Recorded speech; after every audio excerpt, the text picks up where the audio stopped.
मेरो सम्पत्ति खोजी नीति हुन्छ, खोज्ने निकाय छन् भने न्यायाधीशको सम्पत्ति पनि खोज, अख्तियार प्रमुखकै सम्पत्ति पनि खोज्न पाउने मसँग राइट छ। एमसीसी पास हुँदैन, कुनै हालतमा हुँदैन, कुनै हालतले पनि हुँदैन। त्यही माओवादी भित्रको हस्ती हो देव गुरुङ, हस्ती हो हस्ती।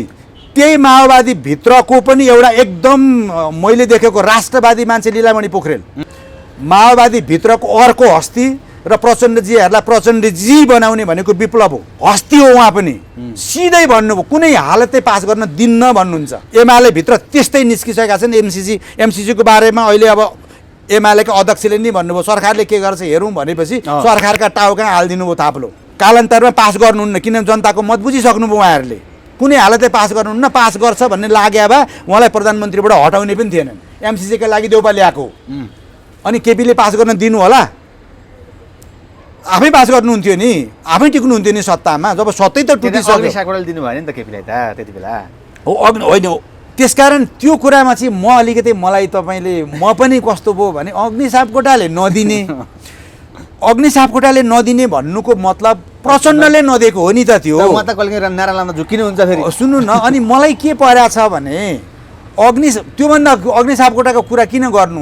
महाराजी पहिला सभामुख हुँदाखेरि महाराजीलाई जब पछि त्यो एउटा अभियोग लाग्यो, त्यसपछि उहाँलाई भेट्न म चारखाल खोरैमा गएँ। तपाईँ आफै जानुभयो? म गएँ, उहाँ र म बस्यौँ।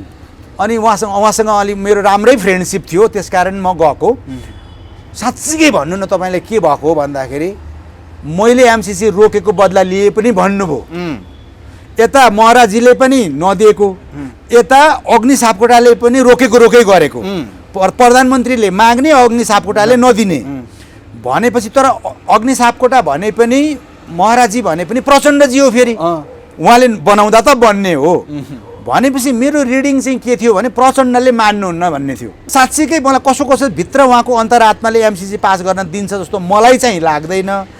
तर भन्दाखेरि हस्ताक्षर पनि गयो, हामी प्रचण्डजी र मैले पठाइसक्यौँ भन्नुहुन्छ देउपाजीले। देउपाजीलाई पनि घाँटी याँके होला नि त, तँलाई त्यही पास गराउन प्रधानमन्त्री बनाएको, किन पास गरिदिनुहोस् भनेर याँकेका होलान्। त्यस अर्थमा है, त्यस अर्थमा चाहिँ उहाँले चाहिँ हामीले सही गरेर पठायौँ भनेर म गर्दैछु ल्याउँदैछु भनेर उता ढाँट्दै हुनुहुन्छ।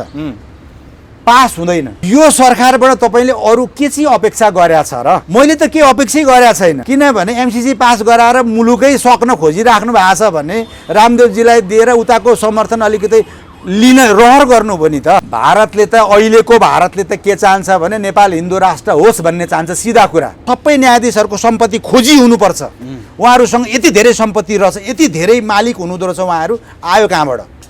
न्यायाधीशहरूको खोज्न पब्लिकले पाउँछन् कि पाउँदैनन्, कन्ज्युमर्सहरूले पाउँछन् कि पाउँदैनन्?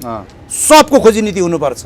मेरो सम्पत्ति खोजी नीति हुन्छ, खोज्ने निकाय छन् भने न्यायाधीशको सम्पत्ति पनि खोज, अख्तियार प्रमुखकै सम्पत्ति पनि खोज्न पाउने मसँग राइट छ। द्रव्य पिचास भएर गरिब हुन चाहन्न, त्यसकारण धेरै थुपार्नेहरूलाई र भ्रष्टाचार गर्नेहरूलाई भन्छु, त्यसले तिमीलाई पोल्छ, तिम्रो सन्तान दर सन्तानलाई पनि पोल्छ। भ्रष्टाचार नगर।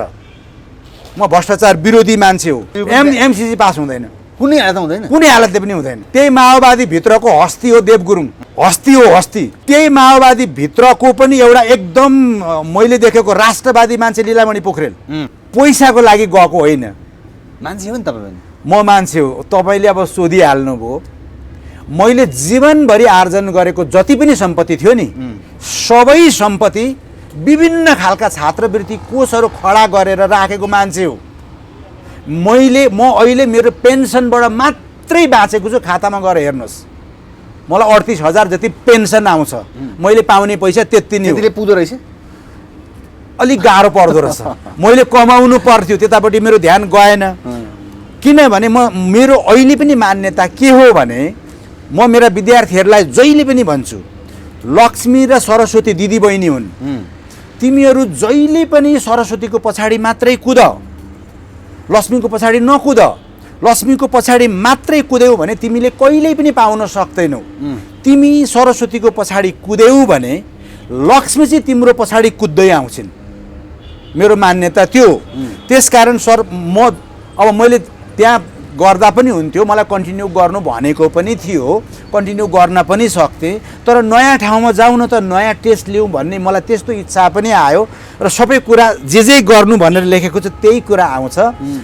र मैले भनिसकेँ त, मैले कस्ता कस्ता खालका पुरस्कारहरू स्थापना गरेका छु भनेर तपाईँले सोध्नुभयो भने तपाईँ छक्क पर्नुहुन्छ। ठिक छ, त्यो कुरा पहिला भनिसके हुनाले म जीवनभरिको सबै आर्जन जहाँ पढेँ, समाजलाई, साहित्यलाई, स्कुललाई, कलेजलाई, इभन त्यही जुम्लामा पाएको पहिलो स्यालेरी पनि लगेर त्यही जुम्लैमा स्थापना गर्ने मान्छे भ्रष्टाचार गर्न हिँड्ला भनेर त कसैले भन्दैन। ठिक छ, म भ्रष्टाचार विरोधी चाहिँ हो, सधैँ गर्नुहुन्छ? सधैँ गर्छु। जीवनभरि भ्रष्टाचार गरेको एक पैसा मेरो जिउमा नआओस्।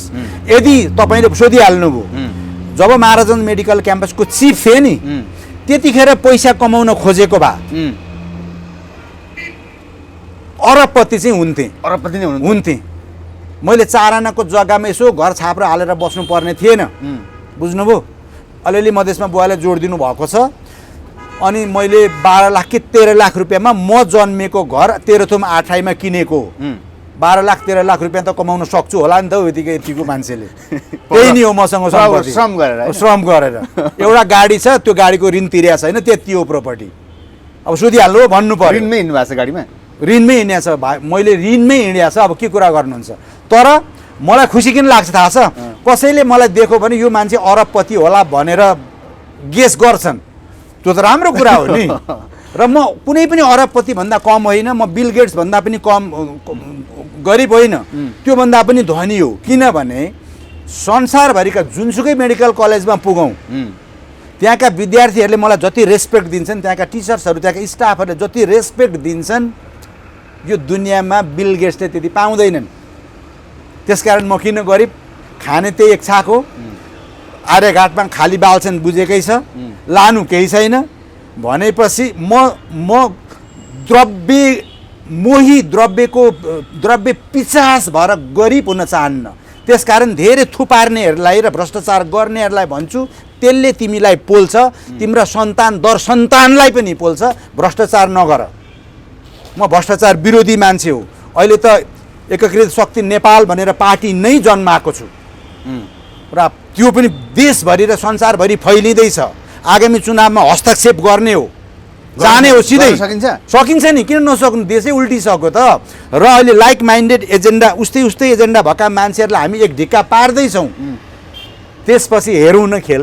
डाक्टर साहब, यो सँगसँगै तपाईँ आध्यात्मिक जानेको बुझेको सानैदेखि तपाईँलाई भक्तिभाव भएको कुरा हुँदाहुँदै नेपालमा कहिलेकाहीँ धर्मका कुरा, हिन्दूका कुरा, विभिन्न संस्कृतिका कुराहरू आउँछन्। छिमेकी देशबाट जस्तै भर्खरै आयुर्वेदको विज्ञ मानिन्छ योगा गुरु रामदेव आउनुभयो। रामदेवले तपाईँले भेट्न चाहनु भएन? सुन्नु, अब तपाईँले अध्यात्मको कुरा ल्याइहाल्नुभयो। नेपाल जहिले पनि हामीले गौरव गर्नुपर्ने कुरा केमा छ भने, यो चाहिँ वैदिक सनातन हिन्दू राष्ट्र हो। यो पृथ्वीभरिमा अहिले एउटा मात्रै छ, मरेको छैन, यही छ। 10औं हजार वर्षदेखिको इतिहास छ। वेदको उत्पत्ति भएको देवभूमि, वेदभूमि, ज्ञानभूमि भनिन्छ यो मुलुकलाई। त्यसमा हामीले गौरव गर्ने हो। हामी मुलुकभित्रका जति पनि मानिआइएका धर्म परम्परा संस्कृति छन्, ती सबै माथि जाउन्, तिनीहरूको सम्मान होस्, पहिचान होस्, त्यो हाम्रो मान्यता हो। तर पछिल्ला दिनमा के गरियो भने, बेधर्मीहरूले के गरे भने, आयातित धर्मलाई प्रमोसन गराउन, अर्काको धर्म ल्याउनको लागि भित्र ठुलो षड्यन्त्र हुँदैछ। हाम्रो सामाजिक रीति संरचनाहरूलाई ध्वस्त पार्न खोजिँदैछ, हाम्रो भाषालाई सक्न खोजिँदैछ, धर्मलाई सक्न खोजिँदैछ, अर्थात् मुलुक सक्न खोजिँदैछ। म यस मुलुकको नागरिक हो। यस मुलुकमा मैले पहिलोचोटि जीवनमा सास फेरेको हो। त्यसकारण मेरो धर्म छ, नागरिक भएको हिसाबले मेरो कर्तव्य पनि छ। मातृभूमिको धर्म परम्परा र संस्कृतिको लागि मैले बोल्नुपर्छ, किन त्यो राष्ट्रियता हो। यस मुलुकको माटो ढुङ्गाको लागि पनि मैले बोल्नुपर्छ। एउटा कुरा। अब तपाईँले रामदेवजीको आगमनको कुरा ल्याउनु भयो। हेर्नु, रामदेवजीसँग चाहिँ मेरो भेटघाट भएको छैन, सिधा कुरा। सरकारले भेट्यो त। सुन्नु न, सुन्नु, मेरो उहाँसँग भेटघाट भएको छैन। बालकृष्णजीसँग मेरो भेटघाट भएको छ, एउटै मञ्चमा बसेर सँगै बोलिएको पनि छ। उहाँसँग म धेरै राम्रो मेरो कुरा भएको पनि थियो। किनभने बालकृष्णजीलाई चाहिँ महर्षि पतञ्जलि, मोडर्न एजको महर्षि पतञ्जलि मानिन्छ।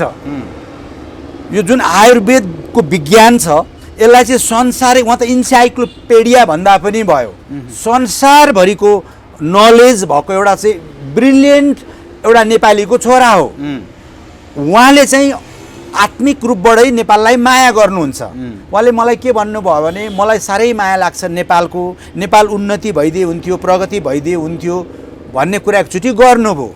अनि मैले पनि एकचोटि मलाई के प्रस्ताव गरेँ भने तपाईँ अहिलेको एजको चाहिँ महर्षि पतञ्जलि हो, त्यसो हो भने तपाईँ अहिले इन्डियाको 8औं नम्बरको धनीमा पनि पर्नुहुन्छ। भले उहाँको जीवनशैली असाध्यै सामान्य छ र त्यो सम्पत्तिमा उहाँको लोभ होला भन्ने मलाई चाहिँ लाग्दैन। अनि उहाँले के भन्नुभयो भने नेपालको लागि केही न केही गर्नु न त तपाईँको जीवनकालमै भने। के गर्नु त भन्नुभयो। मैले के भनिदिएँ भने वर्ल्डको बेस्ट औषधि प्रोसेसिङ सेन्टर, तर नेपालीकै हित, नेपाली नै अनर हुने, नेपालीले नै सञ्चालन गर्न पाउने, नेपाली नै धनी हुने खालको कर्णालीमा एउटा खोलिदिनु न त भनेर मैले रिक्वेस्ट गरेँ। किनभने त्यो हाम्रो बी फार्मको स्टुडेन्टहरूलाई पनि काम लाग्थ्यो, रिसर्च गर्न पनि काम लाग्थ्यो र कर्णाली भनेको चाहिँ जडीबुटीको त खानी हो नि त। वर्ल्डको बेस्ट औषधि, त्यो आयुर्वेदिक औषधि जडीबुटी प्रोसेसिङ प्लान्ट, त्यो गर्ने बित्तिकै त्यहाँ धेरै कुरा हुन्थ्यो, कलेक्सन त्यहीँ हुन्थ्यो, तर सबै राइट चाहिँ नेपालीसँग हुनुपर्छ। त्यो चाहिँ पैसा उता जानेर उताको अर्निङको लागि होइन एउटा। अर्को वर्ल्डको बेस्ट बायोडाइभर्सिटी पार्क पनि बनाइदिनु त हाम्रो कर्णालीलाई हामी माथि उठाउन चाहन्छौँ भनेर मैले प्रपोजल गरेको थिएँ। उहाँले निस्वार्थ भावबाट पोजिटिभली लिनुभएको थियो एउटा कुरा। अब अहिले पछिल्ला दिनमा आएर जुन अब टेलिभिजनको पनि अन्तर्वार्ता गरियो रामदेवज्यूहरू र उहाँलाई जुन सम्मान सत्कार गरियो, म त के भन्छु भने नि सुन्नु, अब तपाईँले सोधिहाल्नुभयो। एकचोटि बाबुराम भट्टराईजी प्रधानमन्त्री भएको बेलामा उहाँलाई भेट्न गएँ उहाँको अफिसमा। उहाँको स्वकीय सचिव पनि हुनुहुन्छ, अरू 1-2 मान्छे पनि हुनुहुन्छ। प्रधानमन्त्रीकै कार्यालयमै गएको, सिंहदरबारमै गएको। म किन गएको भने नेपालमा जडीबुटीको विकासको लागि चाहिँ राष्ट्रको एकदम जडीबुटी र आयुर्वेद साइन्सको चाहिँ उन्नतिको लागि, त्यसको चाहिँ विकासको लागि, सम्वर्धनको लागि, संरक्षणको लागि चाहिँ नेसनल एटेन्सन आओस् र तपाईँले प्रायोरिटी दिनुहोस्। कीर्तिपुरमा वर्ल्ड क्लास रिसर्च सेन्टर बनाइदिएको छ चाइनाले, त्यसको त त्यो त ढोका पनि खोलिएको छैन, उद्घाटन भयो सिद्धियो। कति नेग्लेक्ट गरेको। त्यसकारण त्यसलाई तपाईँले रिसर्च सेन्टरको रूपमा डेभलप गरिदिनु न, फन्डिङ गरिदिनु, स्टाफ राखिदिनु भनेर रिक्वेस्ट गर्न गएको। किनभने जडीबुटी त त्यसको त हामी धनी हो नि त भन्ने हिसाबले म गएको। कीर्तिपुरमा चाइनिजले तिम्रो नेपालले चाहिँ जडीबुटीमा उन्नति गर, प्रगति गर भनेर बिल्डिङ बनाइदिएको छ, एकदम शानदार बिल्डिङ। त्यो खोलिँदैन, त्यो त एउटा रद्दीको टोकरीमा फालिए जस्तो गरेर नेग्लेक्ट भयो। बाबुरामजीले के भन्नुभयो? अनि मलाई चाहिँ के लागेको थियो भने त्यतिखेर डाक्टर बाबुराम भट्टराई प्रधानमन्त्री हुँदाखेरि यस मुलुकका 99.99% मान्छे खुसी भएका थिए। पढे लेखेको डाक्टर आयो, अब ब्रिलियन्ट हो, त्यत्रो हो, अब मुलुक बना, गाउँ सहर जसले पनि कुनै पार्टी विशेष हेरेनन्। अनि मलाई पनि के लाग्यो भने अब यतिको पढे लेखेको मान्छेलाई भने त कसो नसुन्नु होला भनेर म गएको थिएँ। त्यो आयुर्वेद चाइनाले त्यत्रो बनाइदिएको छ, त्यसलाई डेभलप गरौँ, अरूतिर पनि डेभलप गरौँ, हामीहरूले चाहिँ आयुर्वेदमा चाहिँ एकदम प्रमोसन गरौँ भन्ने कुरा गर्दाखेरि उहाँले यसो टाउको हल्लाउनु भयो, मुस्कुराउन पनि सक्नु भएन। मैले अब अलि उहाँको कम बोल्ने खालको बानी छ नि त होइन, अलिकति इन्ट्रोभर्टेड टाइपको नै हुनुहुन्छ। यति गरेपछि उहाँले कुरो बुझिहाल्नुभयो, सकारात्मक लिनुभयो होला भने डायरीमा पनि लेख्नु भएको थियो, उहाँको स्वकीय सचिवले पनि लेखेको थियो। तर पछि अहिले जब उहाँको बारेमा अलिक बुझ्दै गएँ, त्यो कुरो त उहाँले सुन्नै चाहेको रहेछ। के रहेछ उहाँलाई? किन चाइनाले बनाएको आयुर्वेद सम्बन्धी ल्याउने कुरा उहाँले कसरी सुन्न सक्नुहुन्छ र? उहाँ त अर्कोतिरबाट भेस्टेड इन्ट्रेस्टका साथ नेपालमा इम्प्लान्ट गरिएको व्यक्ति हुनुहुँदो रहेछ नि त। अनि त्यसकारण आयुर्वेदलाई निचोर्ने, आयुर्वेद सक्ने, चाइनापट्टिका सबै कुराहरू ब्लक गरिदिने, अर्कातिरका कुराहरू ल्याउने यस्तो बुझियो। तर मैले प्रयास त गरेँ नि त। त्यस अर्थमा म सृष्टिकर्तालाई भन्छु मैले प्रयास गरेको थिएँ है भनेर चाहिँ भन्न पाएँ नि त। मैले त्यसरी प्रयास गरेँ र नेपालले लिड गर्नुपर्छ, हामीले आयुर्वेदलाई पनि गर्नु पर्यो। नेपालमा योग सिकाउने मान्छे पनि छन्, 101 छन्। आयुर्वेदाचार्य मान्छेहरू पनि छन्, जडीबुटी पनि छन्। राष्ट्रको ध्यान त्यहाँ आओस्, त्यो हामी चाहन्छौँ। रामदेवजीलाई म सिधै गाली म किन गर्छु? म गर्दिनँ। बालकृष्णजीलाई पनि गर्दिनँ। उहाँहरूले त बेस्ट ट्राई गर्नुहुन्छ नि, किन गर्नुहुन्न? संसारैभरि पुगिसक्नु भएको छ। होइन, सुन्नु, मैले पतञ्जलि योग सिकेको मान्छे हो र म टिचर पनि हो, मलाई आउँछ। म जहिले पनि 4 बजे उठेर ध्यान गर्छु, मेडिटेसन, योगाको सिस्टम योग भन्छ त्यो मैले गर्छु। आसन व्यायाम सबै थोक म गर्छु। उहाँले त संसारभरि नै म जान्छु, संसारभरिका मान्छेले जग्गा दियाओ, सबै थोक दियाओ भनेर माग्न पाउनुहुन्छ। उहाँले दिने नदिने चाहिँ गभर्मेन्टको काम हो कि होइन? नेपाल सरकारले दिने भयो त हो। नेपाल सरकारले त टिभीको च्यानल पनि दियो अरे, जुन स्वीकृति नै छैन। रजिस्टर्ड नभइकन त चलाउन दिनु भएन नि त। मल्टिनेसनल्सहरू आउन्न नेपालमा, प्रक्रिया पुऱ्याएर खुलुन् नि, हामी पनि डेभलप गर्न चाहन्छौँ। पर्यटन दूतै दिने खोज्नु भने रामदेवजीलाई अब यसो छ, एकाएक जनता किन हो खास? यो सरकारबाट तपाईँले अरू के चाहिँ अपेक्षा गरेका छ र? मैले त के अपेक्षै गरेका छैन। र यस्ता कुरा मेरो लागि नर्मल लाग्छ, किनभने एमसिसी पास गराएर मुलुकै सक्न खोजिराख्नु भएको छ भने रामदेवजीलाई दिएर उताको समर्थन अलिकति लिन रहर गर्नु भयो नि त। राजनीतिक कुरा हो यो, रामदेवजी आउनु पनि यो यसमा त राजनीति त अवश्य छ नि। यो आयुर्वेदको लागि मात्रै होइन, त्यसरी नबुझ्नु। जडीबुटीको लागि मात्रै आएको भएदेखि त्यत्रो सम्मान गर्दै सबै हजुर भन्दै सबैले खुट्टै ढोग्न पुग्नु पर्ने थिएन। डाइलग गर्न सक्नुहुन्थ्यो उहाँले, प्रधानमन्त्री नै पुग्नु पर्दैन। प्रचण्डज्यू नै जानु पर्दैन? होइन, प्रचण्डजी त जता पनि जानुहुन्छ। उहाँको त अब अहिलेको प्रधानमन्त्री त कुर्सीमा हुनुहुन्छ नि त। त्यो कुर्सीको गरिमा उहाँले राख्नुहुन्छ भन्ने तपाईँलाई लाग्छ? मलाई त लाग्दैन। रामदेवलाई भेट्नै नपाउनु हो र प्रधानमन्त्री? होइन, भेट्दा हुन्छ, जसलाई पनि भेटे भयो। अनि अहिलेको मन्त्री होइन, सबैजना लामबद्ध गरेर चरणै स्पर्श गर्न खोज्नु पर्ने कारण चाहिँ आयुर्वेदको त्यो जग्गा दिएको कुरा मात्रै छैन, ठुलो पोलिटिक्स छ यहाँ, ठुलो अध्यात्म जोडिएको छ। नेपाल भारतको सम्बन्धमा केही छ यो बारेमा? भारतले त अहिलेको भारतले त के चाहन्छ भने नेपाल हिन्दू राष्ट्र होस् भन्ने चाहन्छ। सिधा कुरा, वैदिक सनातन हिन्दू राष्ट्र होस् भन्ने चाहन्छ। त्यो कुराको त मैले भन्नुपर्छ र। हरिद्वारमा राजा ज्ञानेन्द्रलाई विश्व हिन्दूहरूको सम्राट राजाकै रूपबाट स्वीकार गरेर 1 अरब 20 करोड मान्छेको सम्राट हो नेपाल, नरेश राजा हुनुपर्छ भनेर जुन सत्कार र सम्मान गरे हरिद्वारमा, त्यसैबाट बुझ्नुहोस् न उसले के चाहन्छ भन्ने। मैले त बोल्नै पर्दैन नि। तर नेपालका नेता चाहँदैन नि त, गणतन्त्र नेपालका नेताको बसमा केही छ र? अहिले चाहिँ अब माधव नेपालजीले रामनामी ओढेर रुद्राक्ष लाएर हरे राम हरे कृष्ण गर्दै हिँडेको देख्नु भएन? विश्वभरि हिन्दू राष्ट्रको चिनाउनु पर्छ भनेर माधव नेपालले भनेको सुन्नु भएन? कता कता हिन्दू नै राष्ट्र, कता कता राजा नै राम्रो भनेर प्रचण्डले भनेको सुन्नु भएन? फ्याट्टै चाहिँ भन्न सक्दैन फेरि, होइन? होइन, फ्याट्टै भन्दा त हिजो के भनेर कटाएको थियो त्यो त जान्छ नि त।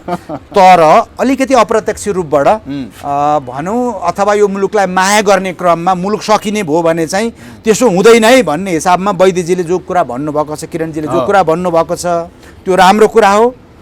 नारायणमान बिजु चाहिँ जहिले पनि राइट मान्छे हुनुहुँदो रहेछ भन्ने कुरा पछिल्ला दिनहरूमा म बुझ्दैछु। किनभने उहाँले राष्ट्रलाई कहिल्यै पनि घात गर्नुभएको छैन र उहाँले कहिल्यै पनि पदको लागि कुनै पनि उहाँ मन्त्री हुन नपाउने हो र चाहेको भए मन्त्री पनि हुनु भएन, भ्रष्टाचार गरेको रेकर्ड पनि छैन। उहाँको कुरा सुन्नु, विप्लवजीले पनि मुलुकलाई माया गर्नु हुँदो रहेछ, साँच्चीकै मुलुकको लागि हिँडेको भन्ने कुरा जब पृथ्वीनारायण शाहको पोर्ट्रेट लिनुभयो त्यसकारण बुझिन्छ कि कुरा को सक्कली छ को नक्कली छ भन्ने कुरा बुझिन्छ। बम पड्काउँछ कहिले होइन, अब त्यो अर्को ठाउँमा होला। तर साँच्चीकै मुलुक क्राइसिसमा पर्यो भने मलाई त अहिले भन्नुहुन्छ भने केबी रोकाए हुनुहुन्छ। उहाँ भनेको माओवादीहरूलाई क्रिस्चियनसँग जोडाइदिने, अमेरिकनसँग जोडाइदिने प्रमुख पात्र उहाँ हुनुहुँदो रहेछ। सुन्नु न, सुन्नु, अब यसो हो, अब धेरै वर्षसम्म त्यहाँ उहाँले जीवन बिताउनु भयो, तर मुलुक साँच्चीकै सकिने स्थिति जब उहाँले देख्नुभयो, मलाई पाप लाग्छ है, मेरो प्राण सजिलै छुट्दैन भनेर मलाई आत्मबोध भएको हुन्छ नि त।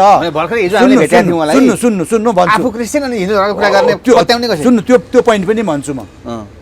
तर उहाँले मसँगको भेटमा चाहिँ के भन्नुभयो भने, हेर्नु मैले नि हो प्रचण्डजीहरूलाई माओवादीलाई चाहिँ युरोपियनसँग अमेरिकनसँग जोडाइदिएको, पत्र लेखिदिने, ड्राफ्ट बनाउने मान्छे मै हो। तर पछिल्ला दिनमा जब मेरो मुलुक साँच्चीकै सकिन्छ भन्ने मैले देखेँ, त्यसपछि म भित्र चेन्ज भइसकेको छ। मैले चाहिँ कुन कुन कुराले गर्दाखेरि सकिन्छ भनेर हेर्दाखेरि नेपालमा राज संस्था भएन भने पनि मुलुक सकिन्छ, हाम्रो सेना कमजोर भयो भने पनि मुलुक सकिन्छ, बाहिर हस्तक्षेप भयो भने पनि मुलुक सकिन्छ। किनभने युरोपियन युनियनले त भित्रभित्रै जरा काटेर एनजिओ र आइएनजिओबाट काट्दैछ नि त। मुलुक सकिने भएको हुनाले मैले चाहिँ राज संस्था सहितको मुलुक हिन्दू राष्ट्र नै चाहिन्छ भनेर मेरो माग हो र मेरो सिन्सियर माग हो भन्नुभएको छ उहाँले। नेपाली सेना पनि जोडिन्छ त्यहाँ। नेपाली सेना त पावरफुल त हुनै पर्यो नि, नेपाली सेना त आउनै पर्यो नि। नेपाल सेनालाई कमजोर पार्न पाइन्छ र अदालत सके जस्तै अर्को टार्गेट त सेना पनि हो नि त। अदालत एउटा थियो, अदालत त्यसलाई पनि ध्वस्त नै पारिरहेछन् होइन। त्यसकारण उहाँलाई अहिले सिधै हिन्दू भन्न अप्ठ्यारो परेको हुनसक्छ, तर उहाँको अन्तरात्माले के भन्छ त्यो अन्तरात्मा उहाँले अब त्यो उमेरमा आएर फेरि ढाँट्नुहुन्छ झुक्याउनुहुन्छ भन्ने होइन। उहाँलाई मातृभूमि जन्मभूमिप्रति को उहाँको इमान्दारिता हो भनेर हिसाबमा म बुझ्छु। अब कुनै कालखण्डमा उहाँले कसो गर्नुहुन्छ हेर्दैछ। यो सँगसँगै हजुरले सुरुवात गर्नुभयो, एमसिसी त अब विदेश मन्त्री अमेरिकी विदेश मन्त्रीले 28 गतेसम्म पास गरिसक्नु पर्यो भनेर चाहिँ उहाँलाई आइसक्यो अरे त। तपाईँहरू के हेरेर बस्नु भएको छ? होइन हामीहरू कहाँ, हामी त देशैभरिको जागरण देख्नु भएको छैन अहिले। पासभित्र त हुन आँटिसक्यो जागरण। पास मलाई पास हुन्छ भन्ने लाग्दैन। अमेरिकालाई फेरि पनि म भन्छु, अमेरिकी सरकारले नेपाललाई जति पनि सहयोग गरेको छ त्यो सबै सहयोगको लागि धन्यवाद दिन्छौँ। जति पनि तपाईँहरूले सहयोग गरिदिनुहुन्छ अझै दिनुहोस्, नेपालीले स्वागत गर्छ, धन्यवाद दिन चाहन्छ। तपाईँहरू जस्तो एउटा शक्तिशाली राष्ट्रको सहयोग हामीलाई चाहिन्छ। तपाईँले राजा महेन्द्रलाई जुन किसिमको सम्मान गर्नुभयो राजा महेन्द्रको भिजिटमा, त्यो भिजिटको लागि सम्पूर्ण युनाइटेड स्टेट्स अफ अमेरिका र सम्पूर्ण अमेरिकन दाजुभाइ दिदीबहिनीहरूलाई नेपालको हिमालयन किङडमबाट म सल्युट गर्न चाहन्छु, धन्यवाद भन्न पनि चाहन्छु। तपाईँहरूसँग हाम्रो राम्रो सम्बन्ध रहिराखोस् त्यो पनि चाहन्छु। कृपया धेरै कन्डिसन राखेर यो एमसिसी ल्याएर नबिथोलिदिनु। नेपालमा काटाकाट मारामारको स्थिति हुँदैछ, नेपाललाई तपाईँहरूले पनि माया गरिदिनु, अन्य हिसाबले सहयोग दिनु। तर जति कन्डिसन एमसिसीको लागि राखिएको छ त्यो राष्ट्रको लागि घातक भएको हुनाले बाबुराम भट्टराईका पालामा आएको रहेछ, उहाँ अझै पनि एमसिसी ल्याउनुपर्छ भनिसक्नु भएको होइन। उहाँलाई त यो मुलुक भाडखालामा जाओस् न, के मतलब छ उहाँलाई? थोरो होइन नेपाली होइन, कुनै चाहिँ नेपालमा जन्मिएर पनि कुपुत कि के भन्छ नि, कुपुत्र कि के भन्छ नि, त्यस्ता पनि हुँदो रहेछ। बाबुराम त्यस्तै हुन्, मलाई त्यस्तो लाग्छ। त्यत्रो गाउँमा जन्मेर त्यत्रो होइन हो, त्यो गाउँमा जन्मेको हो, पढेको पनि हो, नेपालको प्रधानमन्त्री हुँदा गर्छन् भन्ने लागेको पनि हो, त्यत्रो गरेरै आएका हुन्। गरेर आएका होइनन्, गराइएर आएका। रिमोट उता छ, गर्ने उता हुन्। उहाँहरू त गोटी हुन्, गोटी भएर पनि आएका। त्यसकारण बुद्धि घुरोस्। एमसिसी पास हुँदैन, कुनै हालत हुँदैन, कुनै हालतले पनि हुँदैन। त्यही माओवादी भित्रको हस्ती हो देव गुरुङ, हस्ती हो हस्ती। त्यही माओवादी भित्रको पनि एउटा एकदम मैले देखेको राष्ट्रवादी मान्छे लीलामणि पोखरेल, उहाँ चाहिँ स्टुडेन्ट हुँदाखेरि स्टुडेन्टको अध्यक्ष 6औँको अध्यक्ष हुनुहुन्थ्यो। हामी यता 5औँपट्टि थियौँ, म पनि लिडर थिएँ महाराजगञ्ज मेडिकल क्याम्पसमा, स्पिचहरू दिन पनि आउने। त्यो बेलादेखि अहिलेसम्म हेर्दाखेरि उहाँको अडान चाहिँ राष्ट्रवादी छ। उहाँले भन्नु कुनै हालतले पास गर्न दिँदैनौँ, माओवादीको कुरा त्यही हाल्यो। माओवादी भित्रको अर्को हस्ती र प्रचण्डजीहरूलाई प्रचण्डजी बनाउने भनेको विप्लव हो, हस्ती हो। उहाँ पनि सिधै भन्नुभयो कुनै हालतले पास गर्न दिन्न भन्नुहुन्छ। एमाले भित्र त्यस्तै निस्किसकेका छन्। एमसिसीको बारेमा अहिले अब एमालेका अध्यक्षले नि भन्नुभयो सरकारले के गर्छ हेरौँ भनेपछि सरकारका टाउ कहाँ हालिदिनु भयो थाप्लो। कालान्तरमा पास गर्नुहुन्न, किनभने जनताको मत बुझिसक्नुभयो उहाँहरूले। कुनै हालतले पास गर्नुहुन्न, पास गर्छ भन्ने लाग्यो भए उहाँलाई प्रधानमन्त्रीबाट हटाउने पनि थिएनन्। एमसिसीका लागि देउपा ल्याएको, अनि केपीले पास गर्न दिनु होला? आफै पास गर्नुहुन्थ्यो नि, आफै टिक्नुहुन्थ्यो नि सत्तामा। जब सत्तै त टुटिसक्यो, साकोडाले दिनु भएन नि त केपीलाई त त्यति बेला हो। होइन हो, त्यसकारण त्यो कुरामा चाहिँ म अलिकति मलाई तपाईँले म पनि कस्तो भयो भने अग्नि सापकोटाले नदिने, अग्नि सापकोटाले नदिने भन्नुको मतलब प्रचण्डले नदिएको हो नि त। त्यो म त कहिले नारा लाउन झुकिनुहुन्छ फेरि। सुन्नु न, अनि मलाई के परेको छ भने त्योभन्दा अग्नि सापकोटाको कुरा किन गर्नु? महाराजी पहिला सभामुख हुँदाखेरि महाराजीलाई जब पछि त्यो एउटा अभियोग लाग्यो, त्यसपछि उहाँलाई भेट्न म चारखाल खोरैमा गएँ। तपाईँ आफै जानुभयो? म गएँ, यो उहाँ र म बस्यौँ। अनि उहाँसँग अलि मेरो राम्रै फ्रेन्डसिप थियो, त्यसकारण म गएको। साँच्चीकै भन्नु न तपाईँले के भएको हो भन्दाखेरि मैले एमसिसी रोकेको बदला लिए पनि भन्नुभयो, यता महाराजीले पनि नदिएको, यता अग्नि सापकोटाले पनि रोकै गरेको, प्रधानमन्त्रीले माग्ने अग्नि सापकोटाले नदिने भनेपछि, तर अग्नि सापकोटा भने पनि महाराजी भने पनि प्रचण्डजी हो, फेरि उहाँले बनाउँदा त बन्ने हो भनेपछि मेरो रिडिङ चाहिँ के थियो भने प्रचण्डले मान्नुहुन्न भन्ने थियो। र साँच्चीकै मलाई कसो भित्र उहाँको अन्तरात्माले एमसिसी पास गर्न दिन्छ जस्तो मलाई चाहिँ लाग्दैन। तर भन्दाखेरि हस्ताक्षर पनि गयो, हामी प्रचण्डजी र मैले पठाइसक्यौँ भन्नुहुन्छ देउपाजीले, देउपाजीलाई पनि घाँटी याँके होला नि त, तँलाई त्यही पास गराउन प्रधानमन्त्री बनाएको किन पास गरिदिनुहोस् भनेर याँकेका होलान्। त्यस अर्थमा है, त्यस अर्थमा चाहिँ उहाँले चाहिँ हामीले सही गरेर पठायौँ भनेर म गर्दैछु ल्याउँदैछु भनेर उता ढाँट्दै हुनुहुन्छ, पास हुँदैन। यसैमा जोडौँ न, यो एमसिसीको विरोध अत्यन्तै गर्ने भीम रावलजी हुनुहुन्छ। हजुर, उहाँले केपीओलीलाई ढाल्ने हिसाबमा अध्यक्षको पदमा जानु के गर्दै हुन्छ? होइन, त्यो चाहिँ उहाँहरूको पार्टीको आफ्नो आन्तरिक पार्टीको कुरा, लिडरसिपको कुरा भयो। तर एमसिसीमा झलनाथ खनालजीहरू नै भएको एउटा टिमले बनाएको छ नि रिपोर्ट, संशोधन नगरिकन पास गर्न सकिँदैन भनेको छ। उसले संशोधनमा कमा पनि चेन्ज गर्दिन भनेको छ। अर्थात् दिने मान्छेलाई मैले पैसा दिइसकेँ, ल्याउने मान्छेलाई मैले पावरमा ल्याइसकेँ, मैले गरिसकेँ, पास गर्नै पर्छ भनेर उनीहरूले चाहिँ जबरजस्ती गरेका छन्। तर उनीहरूको एक पैसा खर्च भएको छैन, पैसा चाहिँ नेपालीकै भएको छ अहिलेसम्म, उनीहरूले त्यसरी दिने पनि होइन। यहाँका झुक्केका यहाँ नेपाली जनताको उन्नति प्रगतिको लागि त्यो पैसा आएको होइन। त्यो पैसा आएको भए हामीलाई के को टाउको दुखाइ थियो? फतेमाजी आएर कति धेरै हत्या गर्नुभयो त यहाँ, अपहत्या गर्नुभयो। अहिले अर्को आउनु भएको छ, अरू आउँछन्, भित्र अरू चलिराखेको होला, मान्छे स्टेसन जमाएर यहाँ बसिया होलान्, पैसा बाँडे होलान्, जतिसुकै गरून् जेसुकै गरून्। त्यो पास भयो भने नेपाल सकियो नै, पुरै सकियो। यो कुरा त मैले त्यत्तिकै मनगणन्ते पाराले भने होइन, किनभने त्यसपछि राको बल्छ, त्यसपछि त्यो पास गराउने द्रोही हुन् भन्ने कुरो बुझिन्छ मुलुकमा नि। अनि कोही टिक्न सक्छ? एकचोटि पिपल साँच्चैकै जागे भने भ्रष्टाचार गरेर कमाएका भ्रष्टहरू कति दिन टिक्छन् सत्तामा? गरौँ न हिसाब। तर नेपालीहरू देशभक्त हुन्छन्, ती पार्टीभित्र पनि देशभक्त कार्यकर्ताहरू छन्। अब हामी तपाईँको यही टेलिभिजन, यही युट्युब च्यानलबाट म के अनुरोध गर्न चाहन्छु भने, राष्ट्रियताको सवालमा मुलुकलाई क्राइसिस परेको देख्नुभयो भने सबै पार्टीका सबै कार्यकर्ता जीवहरूसँग म अनुरोध गर्न चाहन्छु, मुलुक चाहिँ सङ्कटमा पर्यो भने नेताले दिएको अर्डर पनि अवज्ञा गर्ने हिम्मत राख्नुहोस्। मातृभूमिलाई सङ्कट पर्ने कुरा देख्नुभयो तर तपाईँको नेताले देखेन भने पनि त्यो अवज्ञा गर्नुहोस् मातृभूमिको लागि। यहाँ त महाधिवेशनको लागि कार्यकर्ताहरूले कति मजाले हौसलाका साथ उहाँ बनाइरहनु भएको छ। होइन, महाधिवेशन गर्दा त भइगयो नि, महाधिवेशन गर्नु, सबै थोक जे गर्नु छ गर्नु, त्यो त गर्न पाइयो। तर मुलुक सङ्कटमा पर्ने भयो भने चाहिँ तपाईँहरू बोल्नु, तपाईँहरूको आवाज बुलन्द चाहिँ कहाँ हुनुपर्छ? कालापानी, जाऊ सेना उता, लिम्बुयाधुरा यता हो, जनगणना गर्ने अलि यत्रो गाह्रो भइरहेको छ।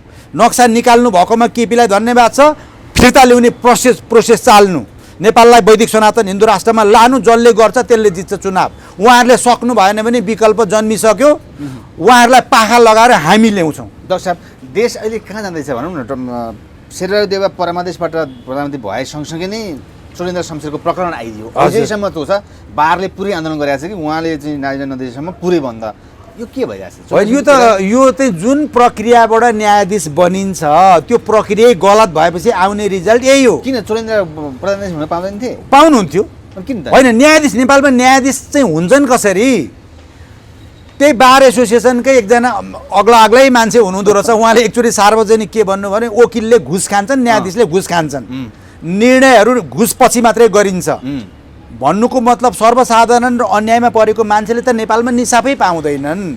त्यसो भएको हुनाले यो।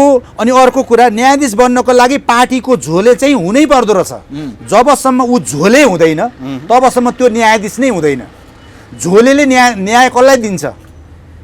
आफ्नो पार्टीको दबाब पर्यो भने त्यहाँ दिन्छ, अथवा पैसा खाएर दिन्छ। र अहिले के भनिएको छ भने सबै न्यायाधीशहरूको सम्पत्ति खोजी हुनुपर्छ, उहाँहरूसँग यति धेरै सम्पत्ति रहेछ, यति धेरै मालिक हुनुहुँदो रहेछ। उहाँहरू आयो कहाँबाट? न्यायाधीशहरूको खोज्न पब्लिकले पाउँछन् कि पाउँदैनन्? कन्ज्युमर्सहरूले पाउँछन् कि पाउँदैनन्? सबको खोजी नीति हुनुपर्छ। मेरो सम्पत्ति खोजी नीति हुन्छ, खोज्ने निकाय छन् भने न्यायाधीशको सम्पत्ति पनि खोज, अख्तियार प्रमुखकै सम्पत्ति पनि खोज्न पाउने मसँग राइट छ। चुनावी राजनीति किन दिने त्यसपछि? त्यो उहाँहरूको अब खेल हेर्दै जाउँ न। मलाई त परमा देशबाट प्रधानमन्त्री बनेकै दिनदेखि नै मैले नेपालमा सरकार छ भनेर मानेको छैन। हाम्रो एजेन्डा पनि नभएको, अर्काको एजेन्डा ल्याइएको, जनतालाई झुक्क्याएर ल्याइएको, जनआन्दोलन सान्दोलनका कहिले मागै नभएको माग हालेको संविधानलाई पनि मैले अन्तरात्माले संविधान मानेकै छैन। अब संविधान उल्लङ्घन नै गरिहाल्दाखेरि लगेर थुन्ला मलाई थुनिने फुर्सद छैन। मलाई मुलुक बनाउने कुरा छ। यो संविधान हाम्रो होइन, त्यसकारण हामी हाम्रो संविधान लेख्दैछौँ। मुलुक सुहाउँदो न्यायालयमै राजनीति छिरेको छ अनि हो। त्यसकारण न्यायालयमा मात्रै होइन, सबै क्षेत्रमा तपाईँको अब यो भ्रष्टाचार रोक्ने संस्था भनेको जुन संस्था छ, अख्तियार छ नि, अख्तियारको प्रमुख हुनलाई पनि झोले हुनु पर्यो। सुरुदेखि कि झोले हुनु पर्यो कि हजुरले कमाएको अरबौँ म खोज्दिनँ नि, हजुर ढाक्छु पारेर मिलाउँछु, फाइल बन्द गरिदिन्छु भनेर मनाउनु पर्यो। त्यसरी त्यहाँको प्रमुख हुन्छ। त्यस्तै गरेर अन्य निकायहरू पनि छन्, केही निकाय जुन निकाय पार्टीले नियुक्ति गर्ने होइन, त्यो निकाय नियुक्त गर्ने, निष्पक्ष सक्षम मान्छे नियुक्ति गर्ने, पारदर्शी किसिमले नियुक्ति गर्न सक्ने हामीलाई एउटा सर्वोच्च निकाय चाहियो। कुरा सक्यो। बुझिहाल्नुभयो कुरो तपाईँले। संविधान त बनेको हो, म प्रधानमन्त्री म राजीनामा दिए पनि कानुन त दिन्छु भनेर उहाँ त जीवनमा दिन्न भन्नुहुन्छ। होइन, किन राजीनामा साझी के दिइराख्नु पर्यो? खेल्दै बारको मान्छे उफ्रिन दिउनु उहाँहरूलाई। कुनै नै होइन, त्यो त रमिता हो नि, अरू के हुन्छ? के हान्न थाल्यो नि त मान्छेले। त्यो त हान्न थालेर उहाँहरूको मर्यादा पनि कहाँ पुग्दैछ बुझिहालियो नि। मर्यादा कुन शब्द प्रयोग गर्छन् अहिले न्यायाधीशलाई पब्लिकले, कुन शब्द प्रयोग गर्छन् वकिलहरूलाई पब्लिकले, बुझ्नु न तपाईँ आफै। श्रीमान भन्नु पर्थ्यो, उहाँहरूलाई श्रीमान भन्नु पर्थ्यो। पार्टीको झोले हो भन्ने थाहा हुँदाहुँदै पनि भित्र जाँदाखेरि श्रीमान भन्नु पर्थ्यो। अब त्यो भित्र अब त श्रीमान भन्लान् कि नभन्लान्, बाटामा भेट्टायो भने जुत्ताले हान्लान् भन्ने पो डर छ यहाँ त न्यायाधीशज्यूहरूलाई। त्यसकारण त्यहाँ जाने भनेको निष्पक्ष मान्छे, झोले होइन, सक्षम मान्छे, सबलाई न्याय दिन सक्ने मान्छे जानुपर्छ भन्ने अहिलेको हाम्रो मान्यता। बुझ्नुभयो नि कुरा? त्यो चाहिँ पार्टीले गर्न सक्दैन। त्यो गर्ने सर्वोच्च निकाय नेपालमा चाहियो। त्यसकारण हामी जन्मेको। महाअभियोगै लाउन नसक्ने स्थिति रहेछ नि त फेरि, होइन? केही नै गर्नै सक्दैनन् नि। तर होइन, नेपालमा जे पनि हुन्छ नि त। परमादेशबाट प्रधानमन्त्री बनाउनु भन्ने कानुनमा कहाँ लेखा छ? भइदियो, संविधानमा छ? छैन नि। हाम्रा त सभासदज्यूहरूले बनाउने हो नि त। सरकार प्रधानमन्त्री त क्याबिनेट त सभासदबाट संसदबाट बन्ने होइन। अब लगेर हजुर हामीले सकेनौँ, हामीलाई प्रधानमन्त्री बनाइदिनुहोस् न भनेर हाम्रा सभासदज्यूहरू लम्पसार पर्नु भएको हो कि होइन? चोलेन्द्र शमशेरज्यूकोमा उहाँको अरू 5-6 जना कति न्यायाधीशहरू पनि थिए, ठोकिदिउँ न, हानिदिउँ, यसैमा हानिदिउँ, लम्पसार परेर आइहाले, हस्ताक्षर गरी गए, जिउँदै उपस्थित भएकै छन्, ठोकिदिउँ।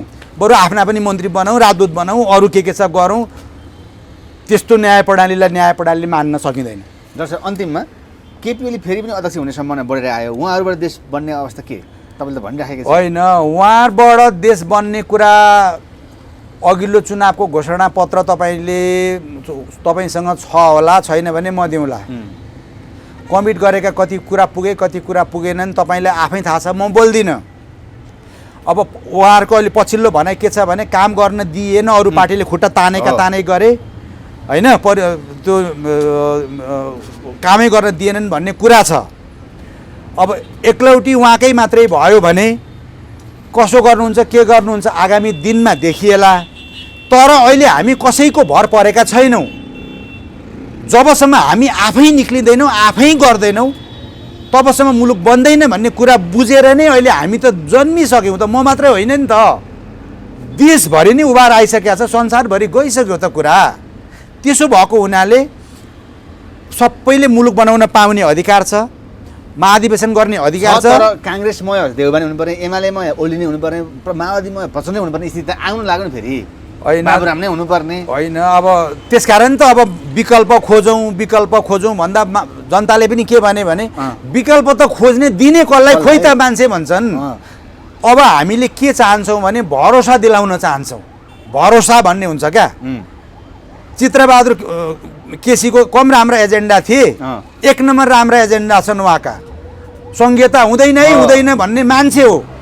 तर उहाँको पछाडि देश किन उल्टेन भन्दा उहाँमा भरोसा गर्ने भएन क्या। एउटा मान्छे चाहिँ बुढो भइसक्यो, गयो भने कसलाई पक्रिने मान्छे देखेनन्, भरोसा नभएर नगएका। त्यसकारण भरोसा गर्न लायकका दह्रो टिम लिएर यी मान्छेले गर्छन् बिग्रिँदैनन् भन्ने हामीले विकल्प दियौँ भने दलको भविष्य गयो, सिद्धियो।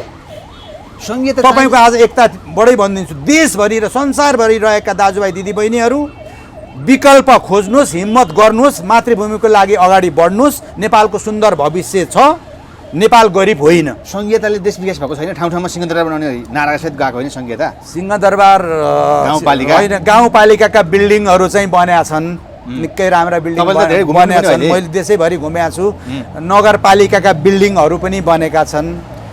तर यो प्रादेशिक संरचनाको सुरुदेखिको विरोधी मान्छे हो। यो सेतो हात्ती हामी पाल्दैनौँ, यो संरचनालाई हटाइदिन्छौँ, हामीहरू माथिको केन्द्र राख्छौँ र हामी तल लोकल स्थानीय सरकार बलियो होस्, डाइरेक्ट कन्ट्याक्ट होस्, स्थानीय सरकार नै पावरफुल होस्, उसले गरोस्। बिचको सेतो हात्ती चाहिएन र यसलाई हटाइदिन्छौँ हामीहरू, यो राख्दैन। राजा कहिले ल्याउनुहुन्छ? समयकाल परिस्थिति खण्डले आफै जन्माउँछ, मैले भन्नै पर्दैन नि। तपाईँ आफै बुझ्दै जानु न मुलुक कता गइसक्यो भनेर। साधारण एक्जाम्पल दिन्छु, अहिले अस्तिको छठ पर्वमा हिमानी साहब वीरगञ्ज जाँदाखेरि त्यो जनउबार किन आयो? अर्कोतिर जानुभयो भने अर्कोतिर पनि त्यही हो, अर्कोतिर देश नै उल्टिसकेको छ यहाँ। अब त्यति पनि राजनीतिक पार्टीका दलहरूले बुझ्दैनन् भने बिचारा भन्छु म उहाँहरू। यहाँ त प्रचण्ड र ओलीका जनसागर कम्पिटिसन हुन्छ होइन, त्यो त उहाँहरूले भाडाबाट कताबाट त्यसको बारेमा त्यो कहानी मलाई थाहा छ, किनभने पहिला आन्दोलन गराउने मान्छे हो कि म। कसरी मान्छे ल्याउँछन्, कति खुवाउनु पर्छ, कति दिनुपर्छ, दिनको भाडा कति दिनुपर्छ, त्यो सबै रेकर्ड मसँग पनि छ कि। होइन, बाटा पनि आउँछन्, अनि खोइ आएको किन आएको भन्दा खोइ बोलाए आएको भन्छन्। अनि के भन्छन्, नारा लाउँदा भोट केमा सूर्यमा नेपाली काङ्ग्रेस जिन्दाबाद भन्ने पनि छन् होइन। त्यो उहाँहरू घुम्न आए नि, उनीहरू काठमाडौँ घुम्न आए, बुझ्नु भएन? पशुपति पनि घुम्न पाइन्छ, मस्त खाना पनि पाइन्छ, दारू पानी पनि पाइन्छ, भत्ता पनि पाइँदो रहेछ। त्यो लिडरहरूले त दिनको 2000 को दरले पेट्रोल पनि पाइन्छ भनेपछि आउँछन्। त्यत्रो पैसा खर्च गर्न सक्छ नेताहरूलाई मामाको धन फुपूको श्राद्ध नि, ढिकुटी छँदैछ नि। भ्रष्टाचार गरेर आएको पैसा छँदैछ, मुलुकमा लाउनु परेन, उहाँहरूको सम्पत्ति खोजी नीति हुँदैन भनेपछि ब्रह्म लुट्न छ उहाँहरूलाई। यहाँ मात्रै पैसा राख्ने ठाउँ नपुगेर स्विस ब्याङ्क पनि भर्नुभयो, आइल्यान्डहरू पनि भर्नुभयो। अब यी प्रकाण्डजीहरूलाई सोध्नु न, दुबईमा कति पैसा राखेको छ अरे, अरबौँ पो छ त। त्यसकारण नेपाल बन्छ र एनसेलको मान्छेले पनि हेर्नु होला, तपाईँको पैसा नतिरेको कुरा आउँदैछ। सधैँभरि यही दलका नेताहरूलाई किने जस्तो गरेर किन्न सक्नुहुन्न, त्यो पैसा तिर्न तयार परिराख्नुहोस्, त्यसबाट मुलुक बनाउँछौँ। एमसिसी फिर्ता स्योर हो यो कुरा, एमसिसी फिर्ता त्यो त उपाय नै छैन। तर जहाँसम्म लाग्छ लान्छ, उसले ऊ पनि गलिसक्यो, अब जबरजस्ती गर्छ। यस्तै कुराले नै गलिसक्यो त, उसलाई थाहा पाइसक्यो नि जनमत कहाँ गयो भनेर। नेता मात्रै किनेर हुँदो रहेछ, यी नेता चाहिँ जता पनि बिक्ता रहेछन्। भोलि अलिक धेरै पैसा पाए अर्कातिर जान्छन्, अलिक धेरै पायो भने अर्कातिर जान्छन्। ल, एमसिसी मुलुककै निर्माणको कुरो थियो, विकासको कुरो थियो भने उसले दिएको भन्दा 5 अरब बेसी थपेर 60 अरब त चाइनाले दिएछ। 1 खरब नेपाललाई दिन्छु लैजाऊ, कन्डिसन केही पनि चाहिँदैन, नेपाल बनाऊ भनिसक्यो त। त्यो लिन किन डराएको? बिआरआईको प्रोजेक्टमा अगाडि बढ्न किन डराएको? खुट्टा किन कमाएको? भनेपछि यिनीहरूलाई मुलुकको मतलब छैन। हामी के चाहन्छौँ? पञ्चशीलको आधारमा आधारित असंलग्न परराष्ट्र नीति। दुवै छिमेकी हाम्रा ग्रेट हुन्, हाम्रो मुलुक उनीहरूको विरुद्धमा हामी प्रयोग गर्न दिँदैनौँ। चाइनाको विरुद्धमा पनि, इन्डियाको विरुद्धमा पनि। नेपाल हो, बुझ्नुभयो नि तपाईँले? जब इन्डिया कोलोनी थियो, इन्डिया भन्छन् उनीहरूलाई, त्यो म्याप नै हेर्नु, इन्डिया भनेको छ, भारत भन्ने छँदै छैन। त्यो बेला पनि मेरो मुलुक छ। उनीहरूकै धर्मगुरुहरू, उनीहरूकै लिडर्सले के भने नेपाल त हाम्रो पनि शिर हो, विश्वको शिर हो। यो विश्वको शिर नै डगमगायो भने केही बाँकी रहन्छ? ध्वस्त हुन्छ, ध्वस्त। हामी त्यो स्ट्राटेजिक ठाउँमा छौँ, त्यसकारण तलमाथि गर्न दिनु हुँदैन। हामीलाई अफगानको जस्तो स्थितिमा जानु हुँदैन। यहाँ भित्रभित्रै आइसकेका छन् अरे, कुरा सुनिन्छ तर त्यति सजिलो छैन।